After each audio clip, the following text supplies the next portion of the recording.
गुरु श्रीचरणारविन्दम् आजानुलम्बितभुजौ कनकावदातौ सङ्कीर्तनैकपितरौ कमलायतक्षौ विश्वम्भरौ द्विजवरौ जुगधरौ वन्दे जगत्प्रियकरौ करुणावतारौ नमस्त्रिकालसत्याय जगन्नाथसुताय च सभृत्याय सपुत्राय सकलत्राय ते नमः।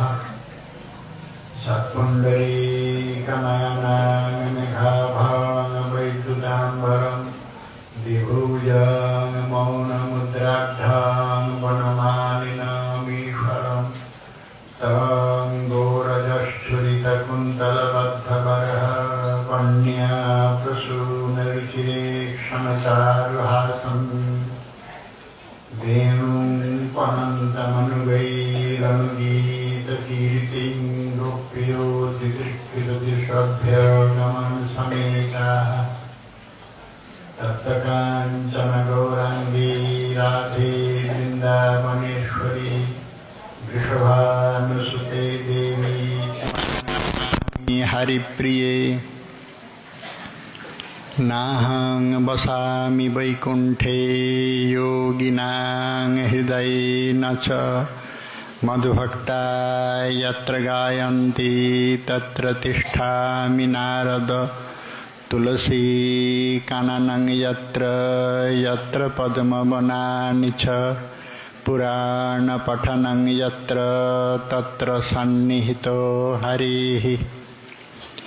यं प्रव्रजन्त्यमनुपेतमपेतकृत्यं द्वैपायनो विरहकातर आजुहाव पुत्रेति तन्मयतया तरवोऽभिनेदुस्तं सर्वभूतहृदयं मुनिमानतोऽस्मि। वञ्चाकल्पतरुभ्यश्च कृपासिन्धुभ्यैव च पतितनां पावनेभ्यो वैष्णवेभ्यो नमो नमः। जय रूप सनातन भट्ट रघुनाथ श्रीजीव गोपाल भट्ट दास रघुनाथ ऐछाई गोस्वामीर करी चरण बंदन जहाँ हईते विघ्ननाश अभीष्ट पुराण दुर्गमे पथिमेन्धस्य स्खलत्पाद गतिर्मुहु स्वकृपा यष्टिदानेन सन्तु सन्तु। जय राधे।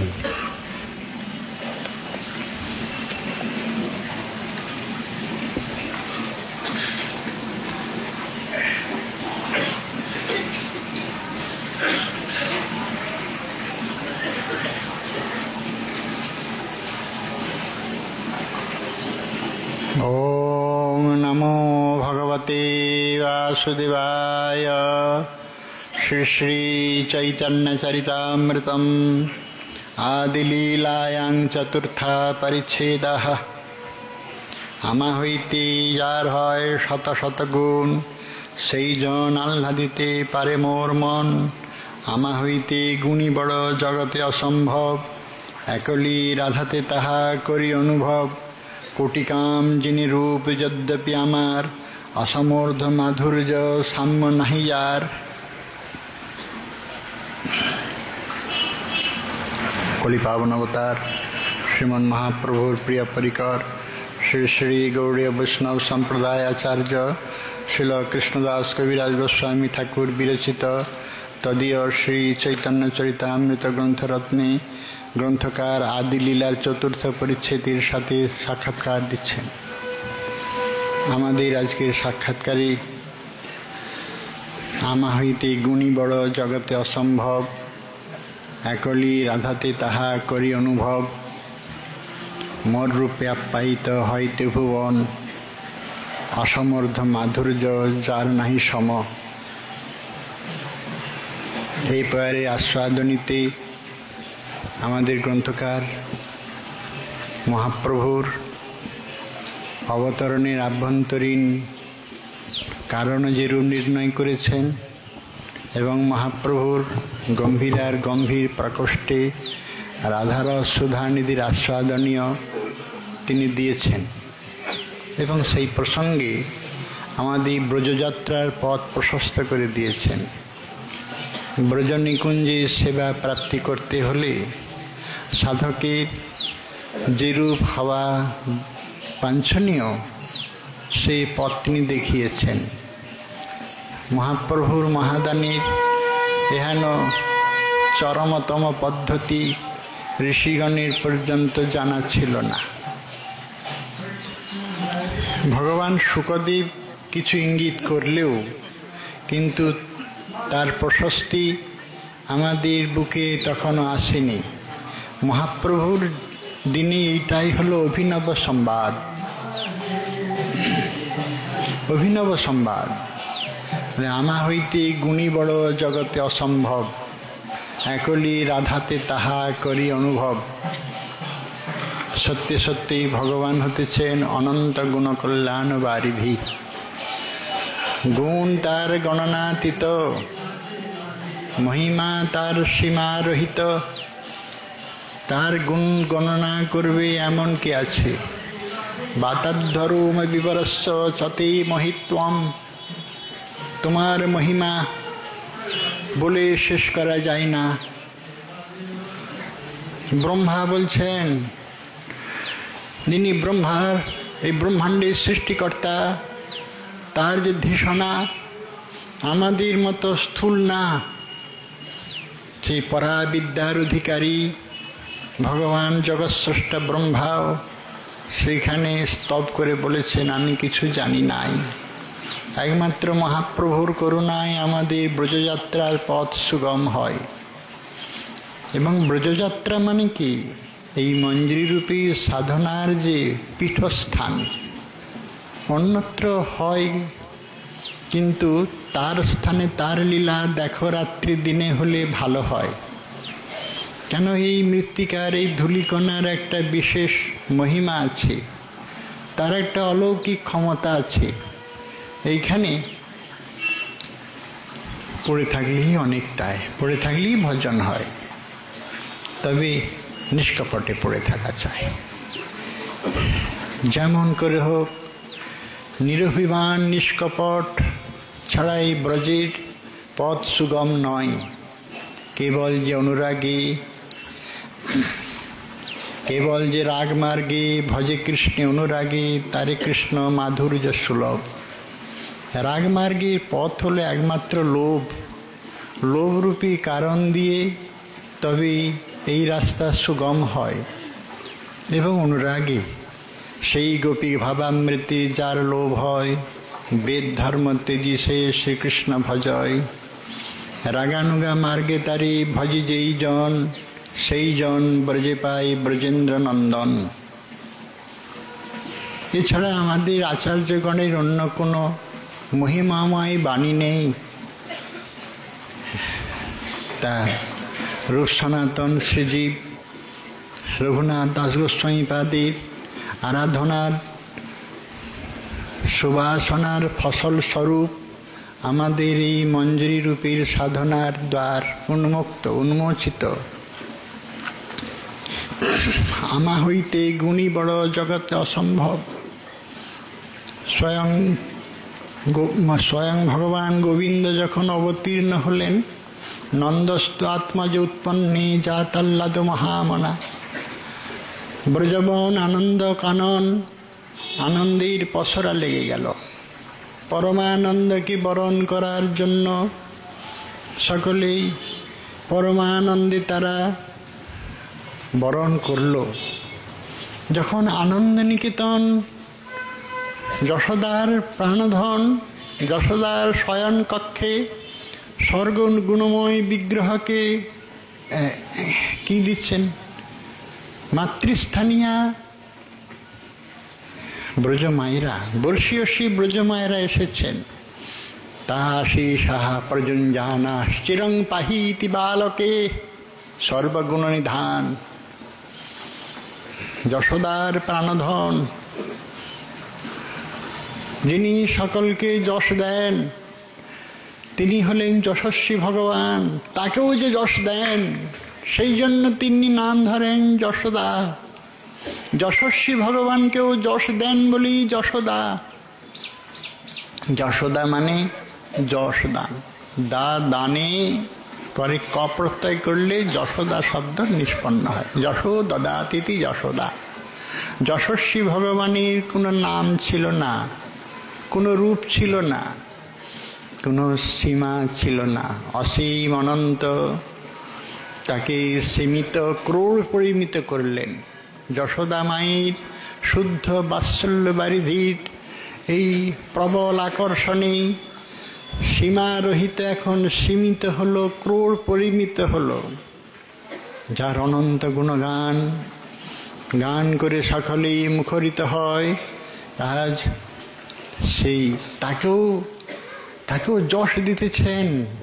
যার কোনো নাম নাই, তার এখন কত নাম হয়, কত নাম, শতনাম, সহস্রনাম। যশোদার শুদ্ধ বাৎসল্যের এই অদ্ভুত পরিণাম যশস্বী ভগবানকেও যশ দিয়েছেন। অরূপ ভগবানকে অরূপ, ব্রহ্মকেও অপরূপ রূপে রূপায়িত করেছেন। এই যশোদার শুদ্ধ বাৎসল্যের পরিচয়। আর বর্ষী মায়েরাও সব এসেছেন। চিরং পাহিতি বালকে সর্বকল্যাণ গুণনিধান। যার নাম উচ্চারণ করলে পর সমস্ত অমঙ্গল দূর হয়, সব অমঙ্গল দূর হয়। তারা কি করছেন? হরিদ্রা তৈলতূর্ণদ্ভি, হরিদ্রা তৈলচূর্ণদ্ভি সিঞ্চন্তু জনমুজ্জগু। তারা হলুদ, তেল, দুর্বা, অঙ্কুর, অর্ঘ্য দিয়ে সেই নয়নানন্দ নিকেতনকে বরণ করে নিল। কি বরণ করছে? মন্ত্র তাদের কিছু জানা নাই। চিরং পাহি ইতি বালকে,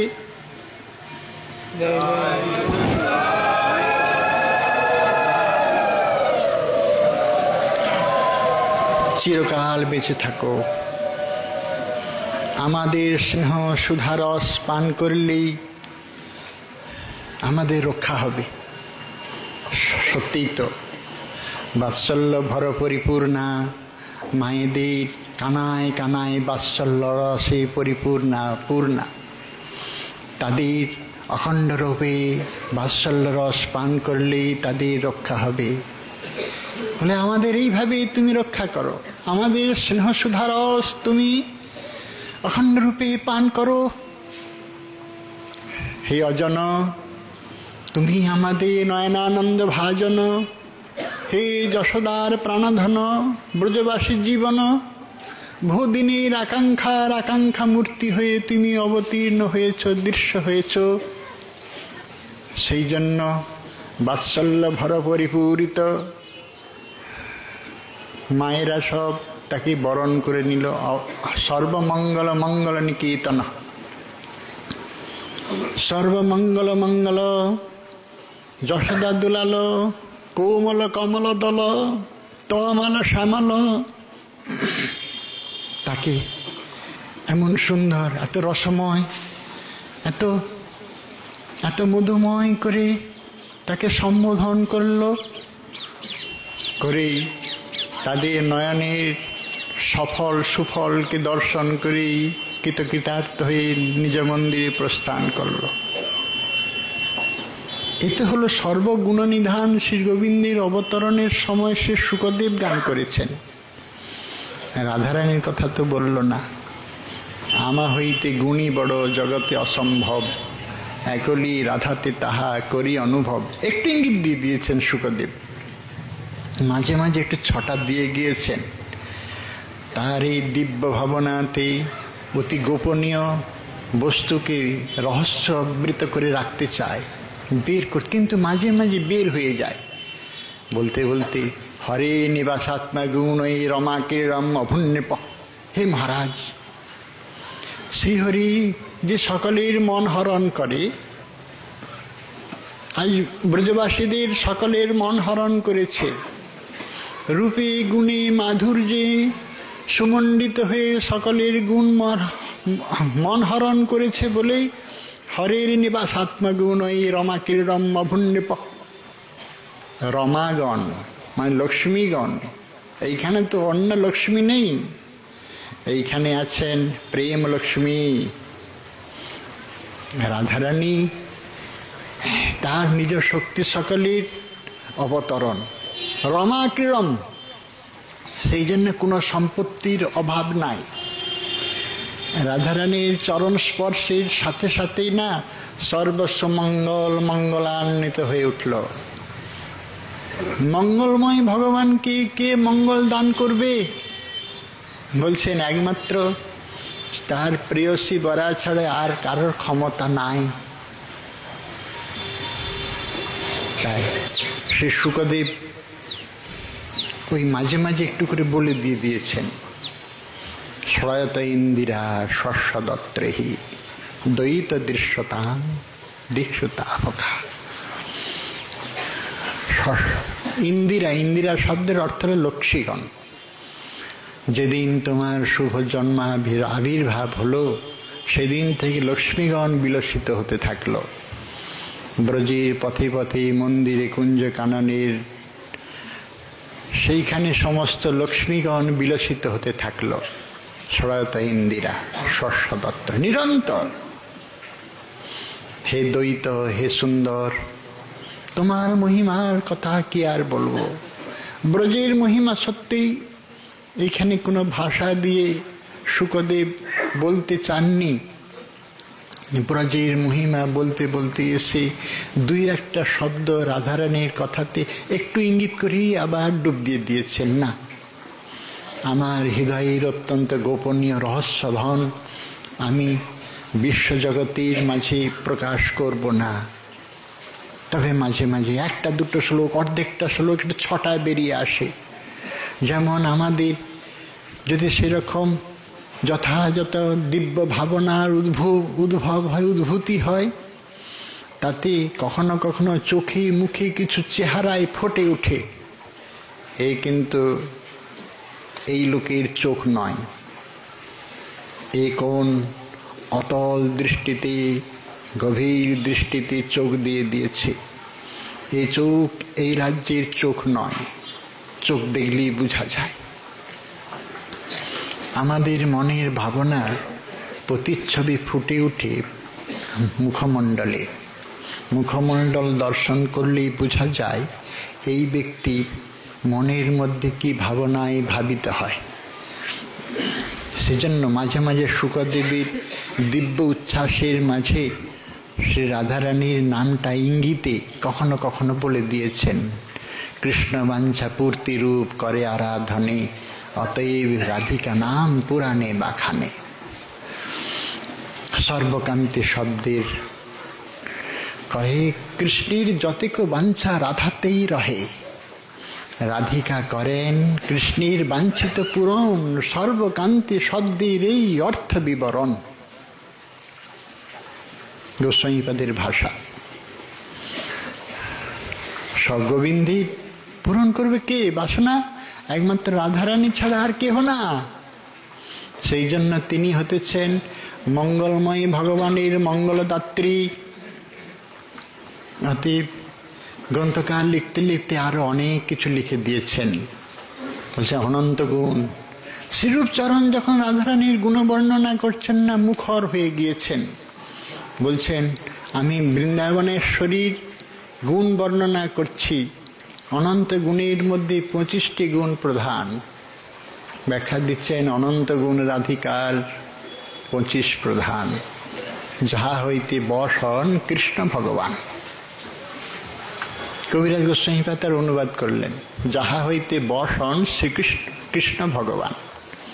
কিরকম গুণ তার? যার সৌভাগ্যাদি গুণ বাঞ্ছে সত্যভামা, যার ঠায় কলাবিলাস শিখে ব্রজরামা, যার সৌন্দর্যাদি গুণ বাঞ্ছে লক্ষ্মী পার্বতী, যার পাতিব্রত ধর্ম বাঞ্ছে অরুন্ধতী, তার গুণ গণনে কৃষ্ণ না পায় পার। তার গুণ গণিবে জীব কোন ছাড়।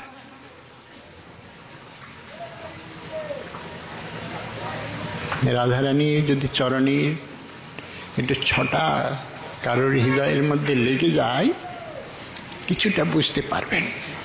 রূপ গোস্বামী এমন তেমন করে শ্লোকগুলো লিখে দেয়নি। 25টা গুণ যে বলেছেন বড় সমাজবদ্ধ পদ। গন্ধনমাদিত কেশবা, ও গন্ধনমাদিত কেশবা কিরকম সমাজবদ্ধ পদ। গন্ধেন উন্মাদিত কেশবা জয়াসা, তার সুগন্ধিতে উন্মত্ত হয়েছে কেশব। কেশব মানে কেশ অত্যন্ত মনোহর সুন্দর। কেশের ধর্ম আমরা আগে বলেছি, তবে একবার শুনে রাখুন। কেশের কবিকর্ণপুর ঠাকুর কেশের ধর্মের কথা বলেছেন। কেশ হবে ঘন, কেশ হবে লম্বা, কেশ হবে চিক্কন, মানে খুব সূক্ষ্ম। কেশ হবে চিক্কন, কেশ হবে কালো, কেশ হবে কুঞ্চিত, আর কেশ হবে সুগন্ধ। কোঁকড়ানো চুল, কালো চুল, কেশের বেশি। বনফুল আর নাই। বনে বনে যত ফুল আছে সুগন্ধে আমোদিত হয়ে কেশব শ্রীকৃষ্ণ কেউ করেছেন কি, রাধারানীরও কেশ গুন্থন করছেন, রাধারানীও গোবিন্দের কেশ গুন্থন করছেন। গন্ধনমাদিত কেশবা, কেশের বেশে ভুলল দেশে তাহের অসময় হাসি। তাতে যাদের একটা হাসি হাসে না, মনে হয় যেমন আকাশের সুধা উচিত নয়। ওই মুখমণ্ডলকে সুধা দিয়ে নির্মঞ্চন করবো, আরত্রিক করবো, দূর ছাই। এ সুধাময় উচিত নয়, যথার্থ নয়। কেননা আকাশের চাঁদ এটা ইঁটো গিলে ফেলে ফেলে দিয়েছে রাহু, উচ্ছিষ্ট করে ফেলে দিয়েছে। রাহু ফেলে দিয়েছে উচ্ছিষ্ট চাঁদ। পূর্ণিমা চাঁদ হোক, কিন্তু রাহুর উচ্ছিষ্ট। তদুপরি তাতে আবার কলঙ্ক। এত পূর্ণ শশধর তাতেও কলঙ্ক। এই চাঁদ উচিত নয়। রাধারানীর গোবিন্দের মুখমণ্ডলীর নিরাজন আরত্রিক করবো এই চাঁদ দিয়ে, আর তো নয়। বলছেন আর তো কিছু নয়। পঙ্কজ নয়ানে অতুল বয়ানে অমিয়া লহরি হাসি, তাহাতি উপমা তাহাতেই সীমা কিছার শারদ শশী। কি দিয়ে তাহলে আমরা আরত্রিক করব? তোমার আরত্রিকের তো কোনো উপযুক্ত উপচার নেই, এই জগতে খুঁজে পাই নাই। সেই জন্য বলছেন তাহাতে উপমা তাহাতেই সীমা কিছার শারদ শশী। ফেলে দেব আমরা ওই চাঁদকে। তা আমাদের এবারে সে শুকদেবীর অনুভব, কত গুণ। রাধারানীর গুণের কথা বলছে, শুকদেব বলছে কত গুণের কথা ছড়িয়ে ছিটিয়ে বলে দিয়েছে। আমরা পূর্বরাগবতী, পূর্বরাগ সাধারণত নিয়ম অনুসারে, রসশাস্ত্র অনুসারে নায়িকার পূর্বরাগ আগে হয়, তারপরে নায়কের হয়। তাই রাধারানীর পূর্বরাগ আগে হয়, তারপরে গোবিন্দের পূর্বরাগ দেখিয়েছে। রাধারানীর পূর্বরাগের যে বিষম অবস্থা, আমাদের পদাবলী মহাজনেরা তাদের যে অঙ্কন, সেই অঙ্কন আমাদের কাছে চির অমৃত। অমৃত বললেও বুঝি বা কম বলা হয়। তাদের যে রসধারার সৃজন, সে বুঝি ভাই এ জগতের জিনিস নয়। আর তার সঙ্গে রূপ গোস্বামীপাদের যে অনুভব শ্রী উজ্জ্বলে, সেও তাদেরই পরিপোষক। কবি বিদ্যাপতি, কবি চণ্ডীদাস এবং অমর কাব্যে গীত গোবিন্দ, শ্রী জয়দেব, অমর কাব্যে সেই তাদের যে পূর্বরাগবতী রাধারানীর পূর্বরাগ, অপূর্ব রাগ, মিলনের পূর্বে যেতে অনুরাগ। সদানুভূতমপি যকুর্য নবং নবং প্রিয়ম। নব নব ভাব রাগ অনুরাগ ইত্যুচ্যতে। শ্রীরূপচরণ বলছেন যে সর্বদাই অনুভূতি হতেছে, কিন্তু অনুভূতির সাথে সাথে নূতন নূতন আস্বাদন হতেছেন, যেন এর পূর্বে কোনো দিন দেখি নাই। এই যে নব নব ভবন রাগ, নূতন নূতন হয়ে যে রাগ দেখা দেয়, তারই নাম হয় অনুরাগ। রাগের পশ্চাতে হয় অনুরাগ। এরকম অনুরাগ, অনুরাগবতী মহাভাবময়ীর সান্নিধ্যে যেতে গেলে সেরকম প্রাণ নিংড়ানো হয়ে যেতে হবে। ওই রাজ্যে না কোনোরূপ ফাঁকি দেওয়া চলবে না। এই পর্যন্ত আমরা কিন্তু অনেক ফাঁকি দিয়ে দিয়েছি, সারা জীবনটাই ফাঁকিতে পড়ে গেছে। সেই জন্য ভেজাল, ফাঁকি, নকলটা আমরা যত ভালোতে বুঝি, এই অংশ বুঝতে খুব কষ্ট লাগে। কেননা আমরা তো এই জগতের লোক, ভেজাল জগতের লোক। নির্ভেজাল জগতে যেতে সেই জন্য খুব কষ্ট হয়। ভেজালের মধ্যে থেকে থেকে, নকল এর ভিতরে থেকে থেকে আমাদের চিত্ত অত্যন্ত কলঙ্কিত হয়েছে। নিষ্কলঙ্কের পথ সেই জন্য আমাদের কাছে প্রশস্ত নয়। ওইখানে প্রাণ ঢালা সেবা চাই, প্রাণের মতো। না হলে কিন্তু ঘরে আটকে যাব। আসলে গোপীরা আটকে গিয়েছে তা নয়, আমরা আটকে যাব সব ঘরে। অন্তর্গৃহগতা কাশ্চিৎ। কোনো সুন্দরীরা বাঁশির স্বর শুনল, যেতে পারল না, আটকে গেল। তাদের আটকে দিল, পরিজনেরা আটকে দিল, আমরা সব আটকে যাব। তারা কিন্তু কেউ সামান্য নয়। যোগমায়ার দ্বারা আনিত গোপী গৃহে জন্মলভিত, জন্মলব্ধ জন্মা তারা, কিন্তু তারাও আটকে গেল। বলছে প্রেম পরিপাটে শেখেনি, নিত্য সিদ্ধা গোপিকাগণের সেবা সান্নিধ্য পাইনি, এ সৌভাগ্য পাইনি। সেই জন্য এই সেবা চাতুর্য শিখতে গেলে সেই গুরুদেবের কাছ থেকে যেমন সাধক জগতেও শিখতে হয়, আর অন্তর্জগতেও গিয়ে শিখতে হয়। গুরুদেবী জানিয়ে দিবেন, এবং সেটা এইভাবে জানাবেন, শব্দ দিয়ে নয়। কেমন করে জানাবেন? একটা ছোট তালের দৃষ্টান্ত দিই। যখন রাধারানী আর গোবিন্দের আমরা জল সেবা করি, জল দিই, পাত্রটা কিন্তু যেমন তেমন হলে হবে না, সবসময় শ্যামরস পরিপূরিত থাকবে। সোনার পাত্র হোক, হীরার মণি দিয়ে খচিত হোক, যার দর্শনেতেই কিন্তু সকলের উভয়ের মনেতে শ্যামরস আস্বাদন হবে। রাধারানীর অধর সংলগ্ন যখন যাবে, সেখানে কিন্তু মণিটা থাকবে নীলমণি, কেননা নীল রং আর কালো রং রাধারানীর বড় প্রিয়। দাসীগণকে এটা কিন্তু ভেবে নিতে হবে। গোবিন্দের অধর সান্নিধ্যে যে পাত্রটা যাবে, সেটা কিন্তু কনকমণি খচিত হয়ে যাবে, যেন উদ্দীপনা সে, রাধারানীর উদ্দীপনা সে। এবার পানীয়টা কেমন হবে? শীতকালের পানীয় কেশর কাশ্মীর দিয়ে, আর গ্রীষ্মের পানীয় কেমন হবে? সেখানে সুগন্ধি কর্পূর এবং সুবাসিত, অত্যন্ত সুবাসিত, সুগন্ধিত হয়ে থাকবে। সুবাসিত বলে আরেকটু বলার আছে, আরেকটু কি বলার আছে? এই সুগন্ধটা যেমন রাধারানীর অধরে যখন যাবে, যেমন গোবিন্দের সুগন্ধটা ওখানে প্রবেশ করছে, এই ভাবনাটা। আর গোবিন্দের যখন অধরে যাবে না, তখন মনে হতে যেন রাধারানীর সমস্ত সুগন্ধ সুরসটা ওর ভিতরে প্রবেশ করছে। গোবিন্দ খুব খুব খুব একবারে আদর করে, খুব সোহাগ ভরে পান করছে, যেন জলপান তো না, যেমন রসপান, শ্যামরস পান করছে। এরকম প্রাণবন্ত সেবা চাই। এরপরে কি হবে? মুছানোর পালা তো। দুটি অধরকে মুছিয়ে দিতে হবে।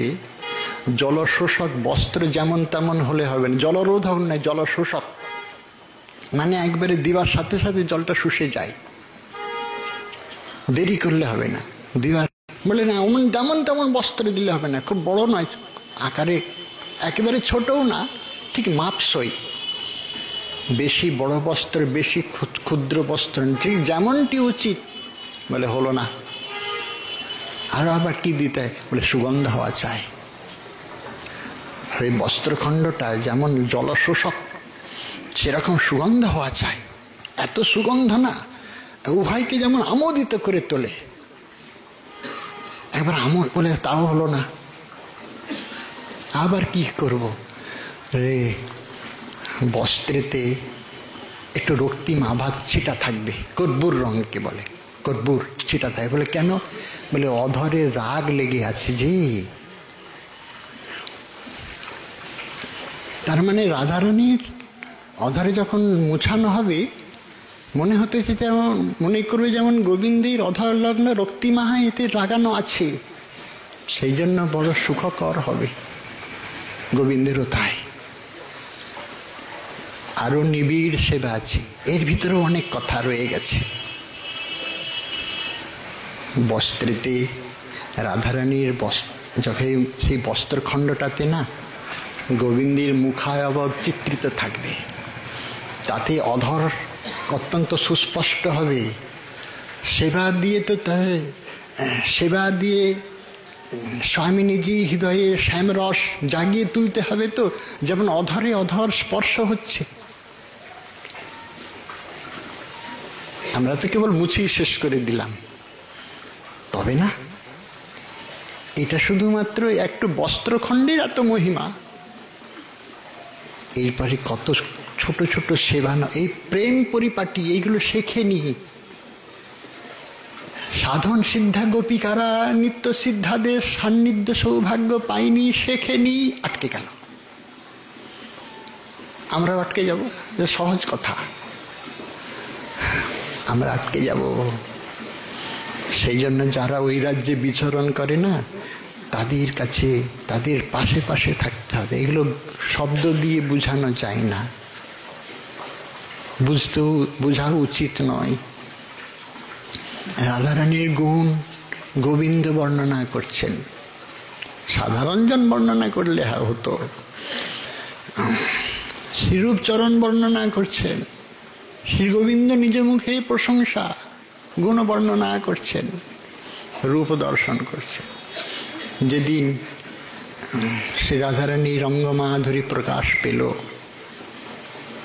কিশোরী শ্রী রাধারানী একেবারে ননির পুতলি, কৃষ্ণানুরাগিনী, তার যেমন সেই নবকৈশোর প্রস্ফুটিত হলো না, অঙ্গাভরণ রূপ বিকশিত হয়ে উঠল, রূপের লক্ষণ করেছেন। অঙ্গান্যভূষিতান্যপি কেনচিৎ ভূষণাদিনা যেন ভূষিতবদ ভান্তি তদ্রূপম ইতি কথ্যতে। শ্রীরূপচরণ রূপের সংজ্ঞা দিয়েছেন। রূপ কাকে বলে? অঙ্গসমূহ কোনো ভূষণের দ্বারা ভূষিত নয়, কিন্তু মনে হয় যেন কত কত ভূষণ দিয়ে ভূষিত করা হয়েছে, বস্তুত তো তা নয়। ভূষণ বিনায়, ভূষণ রহিত হয়েই যদি অঙ্গ অত্যন্ত ভূষিতবৎ মনে হয়, তার যে অঙ্গের মাধুরী, তারই নাম হলো রূপ। যেন ভূষিতবৎ ভান্তি, যেন ভূষা। সেই জন্য বিস্মাপনাঞ্চ সৌভগর্দে পরং পদং ভূষণং ভূষণাঙ্গম। ভূষণের ভূষণাঙ্গ মানে ভূষণকেও ভূষিত করে এমন যে অঙ্গের শোভা। রাধারানীর অঙ্গের, রাধারানীর গুণের শোভা, অঙ্গের মহিমা। তাই মহাজন বলছে কি বলবো আর, আমাদের সুষমার সাম্রাজ্যের লক্ষ্মী, মধুবৃন্দাবনের মধুশ্রী জয়শ্রী যখন দৃশ্য হলেন, গোবিন্দের নয়ন সমক্ষে যখন দৃশ্য হলেন না, গোবিন্দ নিজেও স্থির থাকতে পারছেন না। এরূপ বুঝি আর দেখি নাই। আর রাধারানীও যখন গোবিন্দ দর্শন করলেন,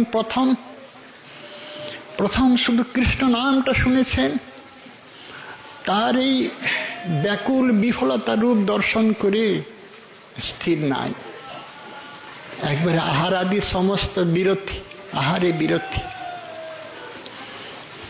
ঘন ঘন মেঘের দিকে তাকায়, কি পাগল হয়ে গেছে। সখীরা বিমনা হলো, বিশাখা সখী বড় চতুরা। সখী রাজনন্দিনী, কে তোমার মন হরণ করেছে? হাস পরিহাস সেরকম কথাবার্তা কিছুই নাই। কেন, কি হয়েছে? মন হরণকারী সেই মনোহারী হরিটি কে? এ হরি আর কেহ নাই। আমি তাহলে একটু একে দেখাই, যদি তোমার মনোমত হয়। রাধারানী করলেন কি, গোবিন্দের চিত্রপট এত লাবণ্যমণ্ডিত করে এঁকে দিলেন না।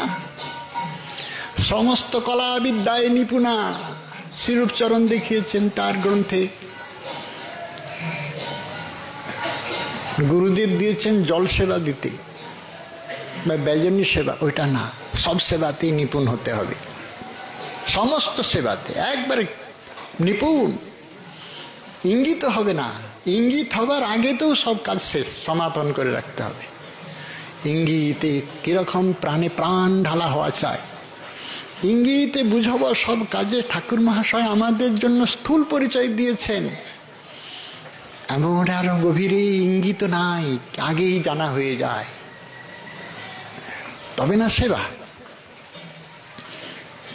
তো বিশাখা সখী চিত্রপট এঁকে দিলেন গোবিন্দের সেই মোহন মূর্তিটি। এই ছবিটা দিবার সাথে সাথে মূর্ছিত হয়ে ভ্রান্ত হয়ে পড়ে গেল। একেবারে অষ্টসাত্ত্বিক বিকার, ব্যভিচারী সংচারী এসে উপস্থিত হলো। হ্যাঁ, গজযুদ্ধে জয়ছে, হ্যাঁ দলন, গজে গজে জয়ছে মহারণ, সে অবস্থা। তখন এই চিত্রপটটা রাজনন্দিনীর বুকে দিয়ে দিল না, একটু শান্তি হলো। পীড়া বীর নবকাল কাল কুটু কটুতা নির্বাসনম। এত দ্বন্দ্বজমান জ্বালার পরেতে যেন নববাড়ির সৌম সুষমার ধারা তাকে শান্ত করে দিল। চিত্রপটটা টাঙিয়ে রাখলো বিশাখা। বড় চতুরা এরা। রাধারানীকে কিরকম সেবা রসে মগ্ন করতে হবে, কি রস দিয়ে শ্যাম রসে তাকে সুস্থ করতে হবে, এরা বড় চতুরা। এদেরও কিন্তু পূর্বরাগ, এরাও সকলেই পূর্বরাগবতী। কৃষ্ণ প্রিয়সী কিনা, সকলেই পূর্বরাগবতী। তাই যখনই দেখতেন চিত্রপটের দিকে সবসময় তাকিয়ে থাকতেন। বাইরে যান, যেন চিত্রপটটি মূর্তিমান হয়ে এসে দাঁড়ায়, পথ আগলিয়ে দাঁড়ায়, যাবার রাস্তা নাই। যেদিকে যাই, শ্রীমতী দেখছেন কি এইখানে সেই ত্রিভঙ্গ মূর্তি, কি মোহন মূর্তি, আমার সঙ্গে একটু হেসে কথা বলতে চাই। আমি তো বিনামূল্যে বিকে গিয়েছি ওর চরণে, বিনামূল্যে বিকে গিয়েছি, একবারই বিকে গিয়েছি। প্রথম দর্শনে চিত্রপট দর্শনই বিকিয়ে দিয়েছেন। শ্রী শুকদেব এরপর বর্ণনা করছেন। তার পূর্বে আরেকটা বর্ণনা করি আমরা। যখন রাধারানী রঙ্গ সুষমা সমস্ত দিককে আলোকিত করে তুলল না, দিক বলয় সেই সুষমা প্রেম লক্ষ্মীর সৌন্দর্যে রাধারে আকুতি হয়ে তারা নিজেদের সৌন্দর্যকে, মাধুরীকে প্রস্ফুটিত করে তুলল। চামরি গিরি কন্দরী মুখ ভয়ে চান্দ আকাশে, হরিণী নয়ন ভয়ে স্বর ভয়ে কোকিল, গতি ভয়ে গজবনবাসে। যত যত সৌন্দর্যের প্রতীক পদার্থ সব যে যার স্থানে চলে গেল। কবরী ভয়ে চামর গিরি কন্দরী মুখ ভয়ে চান্দ আকাশে, হরিণী নয়ন ভয়ে স্বর ভয়ে কোকিল, গতি ভয়ে গজবনবাসে।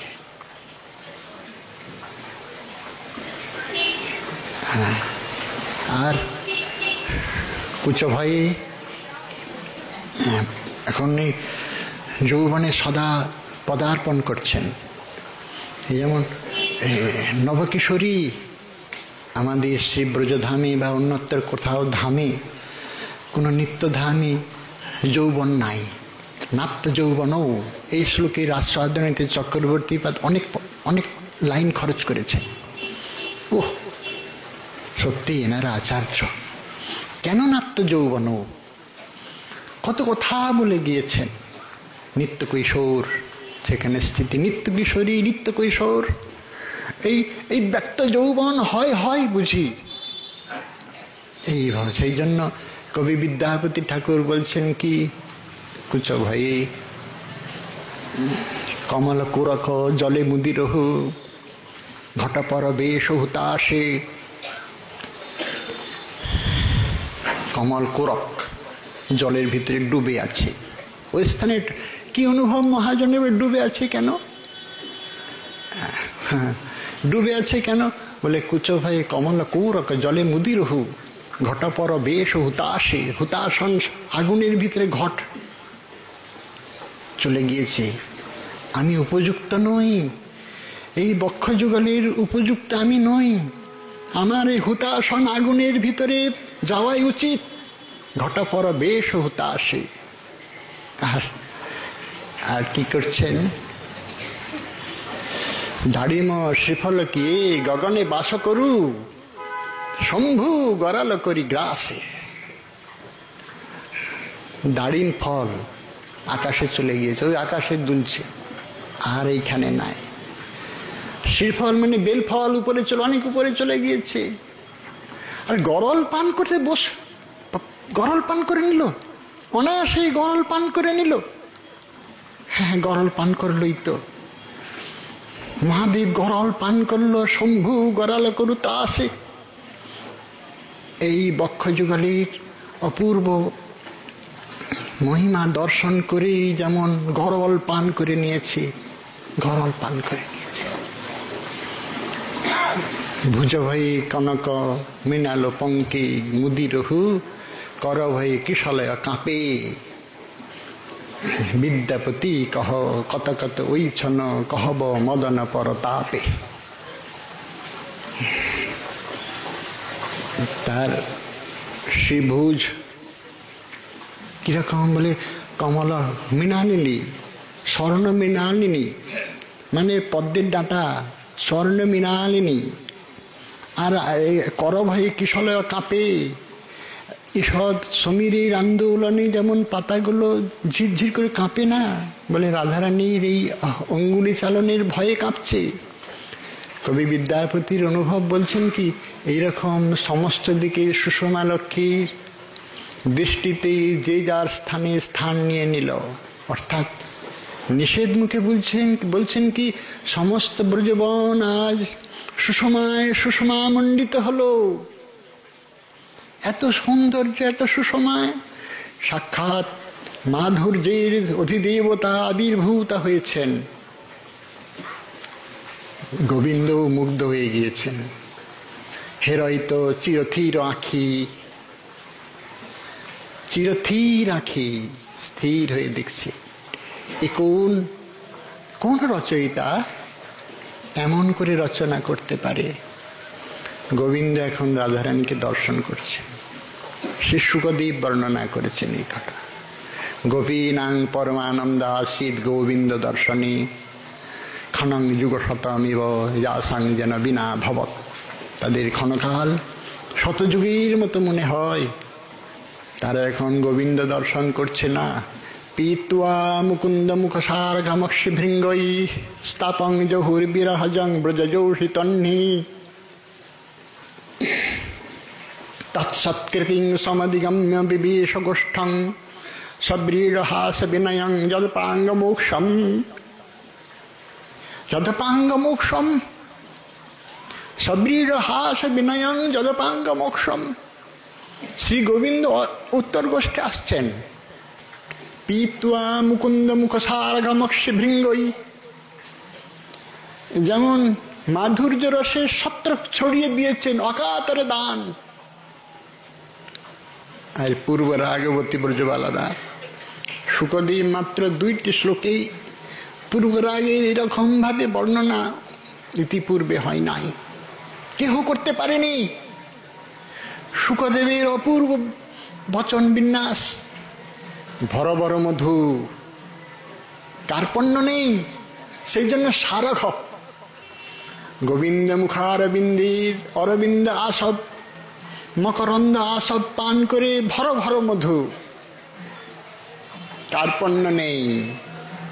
উত্তর গোষ্ঠীর পথে আসছেন। অক্ষি ভৃঙ্গই, চক্ষুরূপী ভৃঙ্গ দিয়ে পান করছেন। সব ব্রজরামারা পান করছেন। সারাদিনের অদর্শন। ক্ষণং যুগশতমেব, এখন যে যুগশত বলে মনে হয়, আজ মনে হয় কতদিন দেখি নাই, কতদিন পাই নাই। জানে বুভুক্ষ হৃদয়, বুভুক্ষ যেমন নির্ভরে ভোজন আপ্যায়ন করে, পানীয় ভোজ্য বস্তু গ্রহণ করে, ঠিক সেই রকম অক্ষে ভৃঙ্গই স্তাপং জহুর বিরহ জং ব্রজোষিতহ্নি। সমস্ত তাপ, অদর্শনজনিত যে বিরহ তাপ, সেটা দূর করলো। আর এটা তো হলো তাদের দর্শন, অনুরাগিনীগণের অনুরাগের দর্শন। আর গোবিন্দ যখন দর্শন করছেন, তার পরের লাইনটাই তৎসৎকৃতিং সমাধিগম্য বিবেশ গোষ্ঠম, সৎকার করছেন। গোবিন্দ নয়নীর নয়ন দিয়ে সৎকার করছেন। রাধারানীর বদনার বিন্দের সাথে যখন তার নয়ন ভৃঙ্গির পরিচয় হলো, কত কথা বলা হয়ে গেল। অনেকক্ষণ সবৃঢ় লজ্জায় অধবদনা হলেন। শ্রীমতী অবগুণ্ঠনটাকে টেনে নিলেন। এত সুন্দর রূপ আর একটা দেখতে পাবো না। আবার ঘোমটাটাকে উঠিয়ে দিলেন, উঠিয়ে আবার মুখমণ্ডলটাকে আর একবার দর্শন করলেন। এটা দর্শন নাই, প্রেম পূজারিণী, প্রেম পূজার উপচার। সেখানে নবীন কামের উপচার এগুলি। শ্রী মুখমণ্ডল দর্শন তো দর্শন নয়। অনুভবী বলছেন কি, নবীন কামের উপাসনার জন্য এইগুলি হলো তার দিব্য উপচার। প্রেমিকাদের এছাড়া আর উন্নত উপচার নাই। সেই জন্য মুখমণ্ডল একটু দেখানো চায়, তাহলে গোবিন্দ বড় সুখী হবে। একটু দেখালেন, বেশি না, অল্প দেখাচ্ছেন। কেননা তাহলে তার অনুরাগটাকে আরো উচ্ছ্বলিত করা যাবে, আরো উচ্ছ্বলিত করা যাবে। এই স্তরটা খুব মর্মবেদনাদায়ক। দেখায় দেখায় না, একবার চোখে চোখ পড়ে আর সঙ্গে সঙ্গে আড়াল হয়ে যায়। বারে বারে খুঁজে আবার চোখে চোখ পড়ে গেল, কত কথা হয়ে গেল তাদের। এই স্বল্প দৃষ্টির বিনিময়ে তাদের সারা জীবনের যেন কত কথা আদান প্রদান হয়ে গেল। কত অজানা আকুতি, কত বিরহের, কত বাসনার প্রপত্তির, কত কথা, কত গাথা। সেই স্বল্প দৃষ্টির বিনিময়ে শ্রীরূপচরণ এইখানে শ্রী তার উজ্জ্বল নির্মণিতে বলেছে, রাধারানীর ইহান দৃষ্টি তোমাদের মঙ্গল করুক। সত্যি রাধারানীর ইহান দৃষ্টি আমাদের মঙ্গল করুক। সেই স্তবকিনী কিলকিঞ্চিতা দৃষ্টি তোমাদের মঙ্গল করুক। ইহান দৃষ্টি কত কথা হয়ে গেল, লজ্জিত হলেন। এবার অগুণ্ঠন দিয়েছেন। তৎসৎকৃতিং সমাধিক, সৎকার করলেন, পূজা করলেন। পূজারিণীগণ, প্রেমিকাগণ পূজা করলেন কি দিয়ে? নয়ন বিক্ষেপ রূপ কমল উপহার দিয়ে এই দিব্য মাধুরীমালাকে আরত্রিক জানালো, পূজা করল। প্রেম উপচার, এর থেকে আর বড় উপচার নাই। তাই প্রেম উপচার। সব্রীড়হাস বিনয়ং যদপাঙ্গ মোক্ষম। বিড়া, বিড়া মানে লজ্জা এসে উপস্থিত হয়েছে। হাসি কেন? একটু হাসি এসেছে, হাসিটা কে হয়ে দেখছেন না? হাসির কি লক্ষণ? মৃদু হাসির কি লক্ষণ? অধরষ্টস্য স্ফারদয়া শ্রীকন্নর বিস্ফুরত অলক্ষিতং দ্বিজং ধীরা উত্তমানাং স্মিতং বিদুঃ। মৃদু হাসির লক্ষণ করেছেন। মৃদু হাসি কেমন হবে? অধরষ্টস্য ফারতা, নিচের ঠোঁটটা একটু বিস্তার হবে যখন একটু হাসে না। দাঁতটা একটু বেরিয়েছে, বেরোই নাই, বেরিয়ে দেখা যায় নাই, কিন্তু নিচের ওষ্ঠ অধরষ্ঠটা একটু একটু বড় হবে, স্ফারতা হবে। আর শ্রীকন্নর আর অধরষ্ঠের দুই দিকে যে আমাদের এই দুটো বলি, একে শ্রীকিনি বলে।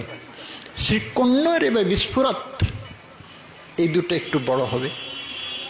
অলক্ষিতং দ্বিজং, দাঁতগুলোকে দেখা যাবে না, কিন্তু শুধু অধরষ্ঠটাই মৃদু হাসির চিহ্ন। দাঁতগুলোকে দেখা যাবে না। অলক্ষিতং দ্বিজং মানে দুইবার জন্ম তো দাঁতের, একবার ভেঙে আর একবার হয়। পাখিরাও দ্বিজ, চাঁদও দ্বিজ, অন্ডজ প্রাণীরা দ্বিজ, দাঁত দ্বিজ। অলক্ষিতং দ্বিজং ধীরা উত্তমানাং স্মিতং বিদুঃ। উত্তম নায়ক বা নায়িকার একে মৃদু হাসি বলে আখ্যা দিয়ে থাকেন পণ্ডিতগণকে। মৃদু হাসি, হাসিটা কেউ দেখছেন না, হাসিটা কেউ দেখছে না। সদৃঢ় হাস, গোবিন্দ হাসছে একটু মৃদু হাসি, ওদের দৃষ্টিপথে এসেছে। হাসিতে হাসিতে যখন বিনিময় হলো না, এরা অবগুণ্ঠনের ভিতরে, ঘন্টার ভিতরে একটু হাসলো, কিন্তু কেউ দেখল না। গোবিন্দ কিন্তু মনে মনে দেখতে পেয়েছেন। চোখে চোখে না দেখলে হবে কি? এই হাসির প্রতিদান তো হাসি হয় না, সেই জন্য। তবে হাসিটি কেন? টিকাকার বলছেন কি, সারাদিনের পর আমাদের বুভুক্ষ হৃদয় প্রাণ জুড়ালো, পেলাম বলে একটু হাসি আসলো। বিষণ্ণ বদন এখন প্রসন্ন হলো, সেই জন্য একটু হাসি এসেছে। বিনয় কেন? সবীর হাস বিনয়ং যদপাঙ্গ মোক্ষম। বিনয় কেন? কিছুই করতে পারলাম না, তোমার জন্য আমার বড় বাধা, কিছুই করতে পারলাম না। ব্রজবনের পাখিরা পর্যন্ত, সুখ শালিকা পর্যন্ত তোমার সেবা করে, কিন্তু তোমার ঘরের দ্বারে আমাদের জন্ম হয়েছে, কিন্তু সে এতটুকু সেবাও করতে পারিনি, কিছুই করতে পারিনি। হে প্রেমিক বর, আমাদের দূর হতে এই নয়নের প্রেম উপচারটুকু স্বীকার করে কৃতার্থ করো। সেই জন্যই বিনয়। যদপাঙ্গ মোক্ষম, আগে তো বললেন যে বিলোল কটাক্ষ, এখন অপাঙ্গ মোক্ষম কেন বলছেন? শুকদেব বলছেন, কেন বলছি জানো? চোখে চোখে যখন দেখা হয়ে গেল না, সঙ্গে সঙ্গে লজ্জায় চোখের কোনটা দিয়ে দেখছেন এবার, এটা লজ্জার একটা চিহ্ন। তখন বিস্ফারিত নয়নে দেখা যায় না, চোখের কোন দিয়ে দেখা। না দেখলে বুঝি আর ছাড়া যায় না। এত মধুমহ সব শুরু হয়েছে, একটু না পান করলেই বুঝি বা বুভুক্ষু আরো তৃষ্ণা, শান্তি নহি তৃষ্ণা বাড়ে নিরন্তর। সেই মাধুর্যামৃত যে বা পান করে, তৃষ্ণা শান্তি নহি তৃষ্ণা বাড়ে নিরন্তরে। ওই তৃষ্ণা বেড়ে গেল, তৃষ্ণা চলে গেল, বেড়েছে। জীব গোস্বামীপাদ বলছেন, রাধারানীর এই দৃষ্টিটি গোবিন্দের হলো পরম মহৌষধি। জীবাতু সমস্ত রাত্রিটিকে এইটিকেই পরম উপাদেয় উপচার স্বীকার করে রাত্রি যাপন করে। পূর্বরাগবান কিনা, পূর্বরাগ এসেছে, এখনো মিলন হয়নি। এই দৃষ্টিটাই তার সমস্ত সাধনার মন্ত্র, গায়ত্রী, জপ, তপ, সমস্ত কিছুই। এই শুধু দৃষ্টিটাই তাকে বাঁচিয়ে রেখেছিল। সারাটা রাত্রি ধরে ওই দৃষ্টিরই চিন্তা করে, কে ওই রামা, পেয়ে খালু অপরূপ রামা, কনকলতা কি অবলম্বনে উ বলে হিম হিম কর হরিণী হিম হিম ধামা, হরিণী হিম হিম ধামা। কাকে দেখলাম, কাকে দেখলাম আমি? পেয়ে খালু অপরূপ রামা, কনকলতা কি অবলম্বনে উ বলো। একটা কনকলতার উপরে যেন নিষ্কলঙ্ক চন্দ্রোদয় হয়েছে। হরিণী হিম হিম ধামা। আর কি দেখলাম আমি ঠিক মনে করতে পারছি না। সারাটা রাত্রিতেই ওই চিন্তা করছে। ভাঙ বিভঙ্গ বিলাসা, চকিত চকৌরে জোরে বিধি বান্ধল কেবল কাজর পাশা। চোখটা দেখেছিলাম বটে, নয়নের চাহনি হয়েছিল বটে। সেই যেন খঞ্জন যুগলকে কাজল দিয়ে যেমন দড়ি করে বেঁধে দিয়েছে। নয়না নলিনা দৌ অঞ্জনে রঞ্জয়ী, তাকে কেমন করেছে? ভাঙ বিভঙ্গ বিলাসা, তার যে ভ্রুভঙ্গিমা। আর চকিত চকৌরে জোরে বিধি বান্ধল কেবল কাজর পাশা। যেন কাজল রূপী দড়ি দিয়ে, কালো দড়ি দিয়ে দুটো চঞ্চল খঞ্জনকে বেঁধে দিয়েছে। গিরিবর গরুয়া গুরুয়া পয়োধর পরশিতে গিম গজ মতি মহারা। কনক শম্ভু পরি কাম কম্বু পরি ধারত সুরধুনি ধারা। দেখবার সময় আরো তো দেখেছিলাম, গলদেশে বিলম্বিত তার মণিহার দোদুল্যমান। মনে হতেছে ওই শম্ভুর উপরে, সোনার শম্ভু, কনক নির্মিত শম্ভু। আমাদের এই ভূভারতের একটা সংবাদ বলে দিই, এক জায়গায় সোনার শম্ভু আছে আর দ্বিতীয় জায়গায় নাই। সেটি হলো শুলে পানি ঝাড়ি, নর্মদার তটে। ভূভারতের সোনার শিবলিঙ্গ আছে, এটা কিন্তু কে তৈরি না, শত উৎসাহিত। শুলে পানি ঝাড়ি বছরে একদিন দেখানো হয় নর্মদার তটে। আমরা কবি বিদ্যাপতির কথায় আসি। কনক শম্ভু পরি কাম কম্বু ভরি ধারত সুরধুনি ধারা। যেন সাক্ষাৎ কন্দর্প কামদেব। কন্দর্প কামদেব যেন শঙ্খের জল দিয়েছে তো সাদা হয়ে পড়ছে। গজমতির হার তো, গিম গজ গৌমতি মহারা, হারে মনে হতো যেমন জলের ধারা পড়ছে। স্বর্ণময় কনক শম্ভুর উপরে যেমন যেমন কামদেব ওই পয়রাশি দিচ্ছে, স্নান করাচ্ছে যেন। ধারত সুরধুনি ধারা পয়সে পয়াগে যোগী শত জাগয়ে সো মানয়ে বহু ভাগী বিদ্যাপতি কহ গোকুল নায়ক গোপী জন অনুরাগী ভগবান। গোবিন্দ বড়ই অনুরাগী বলে শত শত যজ্ঞ করলেও, প্রয়াগে শত শত যজ্ঞ করলেও বুঝিবা বহু ভাগ্যে এই সুন্দরী মেলে। আমার ললাটে কি মিলবে? গোবিন্দের ওই রূপ চিন্তা করতে করতে, নয়নের চিন্তা করতে করতে সারাটাই রাত্রি ভাবে চলে যায়, আর রাধারূপ দর্শন করতে করতেই চলে যায়। এই হলো নায়কের পূর্বরাগ, নায়িকার পূর্বরাগ। আমা হইতে গুণী বড় জগতে অসম্ভব, একলি রাধাতে তাহা করি অনুভব। আমরা এই পর্যন্ত আজকে রাখি। রাধারানীর চরণের কৃপা হলে আবার আজকে। জয় রাধে, জয় রাধে।